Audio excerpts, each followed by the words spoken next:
मुआज़ बिन Arshad comment box में मालूम करते हैं, कुरान मजीद हिफ्ज़ करके भूल जाने वाले की शरीयत में क्या सज़ा है।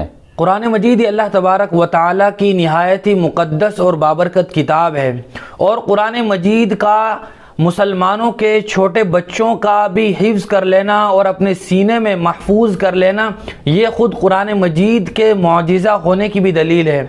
और जो आदमी कुरान मजीद को हिफ्ज़ कर लेता है उसके ज़ाहिरी और बातिनी बरक़ात वो महसूस करता है। हुज़ूर अकरम सल्लल्लाहु अलैहि वसल्लम ने भी कुरान मजीद के हिफ्ज़ करने पर बहुत सारे फ़ज़ाइल बयान फरमाए हैं, लेकिन कुरान मजीद को हिफ्ज़ करने के बाद उसको हमेशा मरते दम तक अपने सीने में महफूज रखना ये बहुत ही मुश्किल काम है। इसीलिए हुज़ूर अकरम सल्लल्लाहु अलैहि वसल्लम का इरशाद है, तआहदुल कुरान फवल्लदी नफ्सी बियदी लहु अशद्दु तफस्सियम मिनल इबिल फी उक़ूलिहा। कुरान मजीद को तुम महफूज रखो, लाजिम पकड़ लो। कसम है उस ज़ात की जिसके कब्ज़े में मेरी जान है कि कुरान मजीद इतनी तेज़ी से आदमी के हाफ़ज़े से निकलता है जैसा कि ऊँट अपनी रस्सी तुड़वा कर तेज़ी से भागता है।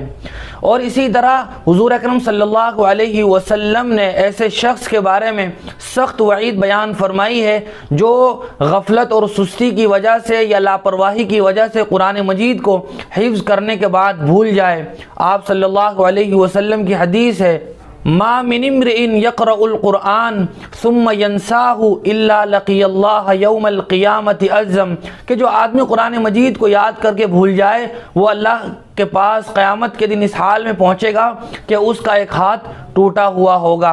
लेकिन याद रखना चाहिए कि ये वईद उस शख्स के लिए है जो कुरान मजीद को लापरवाही, गफलत और सुस्ती के नतीजे में भुला दे। अगर कोई आदमी कुरान मजीद का हाफिज़ हो गया और कुरान मजीद को महफूज रखने के लिए वो कोशिश करता है, उसको पढ़ता है, याद करता है, फिर भी याद नहीं रहता, तो फिर इस शख्स के लिए वईद नहीं है।